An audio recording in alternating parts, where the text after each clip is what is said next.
So today we're working on our coil. Don't forget to wedge your clay, have your bottom cut out, and you're ready to go. I asked you to find a shape, so hopefully you found a shape that you liked. Once you determine that, you guys are going to fold it in half and look at the profile of the shape. That's what you're looking for your template. So you're going to draw it large, cut it out, and you're going to use this piece, not the full body piece, although you can look at it what it's going to look like. This is the piece that I want you to use. The negative shape is what we're going to model with. So here we are doing a coil. You're going to roll it from the center outwards. Try and keep it as even as you can. I find getting rid of the mat is sometimes helpful. I wet my hands occasionally just to keep moisture, but I don't want it to be too sticky. After that, I'm going to score the bottom, and I'm going to score the entire coil, and then add slip. And then after measuring out the size, I'm attaching the first coil. Look at that, so nice. You can see I'm repeating the process, scoring each coil, and adding and adding and adding. Once I get a couple coils going, I'm going to start reinforcing. What you'll notice here is I've got a little patty. That patty is going to be used as a support. I scored it, now I'm putting it on the interior of the coil pot, and I've scored the inside as well, so they stick really good. It's just for support.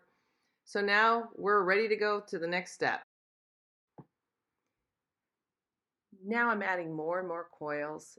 The coils at the top are going to be super soft, and you can only do so many coils, like 3 in a day, 3 maybe 4, and then you need to give it a rest and let it set up and get to the leather hard state, else it's just going to collapse. So you come back after you've let it rest several hours, and then here it's in the leather hard state. I'm going to do what I can to get it to the right shape, use the blue rib to do some smoothing on the inside, more patties, and then I'm just going to repeat that process, adding more coils and letting it set up and adding more coils until I get the correct shape. Notice this is just really important that you add the coils, and I take the blue rib, I use my fingers, I even score the exterior so I can move the clay around to get it so that it all joins securely, especially where it's dried out and then you're adding wet coils. Make sure you slip and you compress, compress, compress everywhere to make this large structure strong. After I've really compressed, I make sure that the inside is reinforced. I can tell if there's any thin areas, and I can score and add clay to it. You can see me patching little areas that I feel are pretty thin.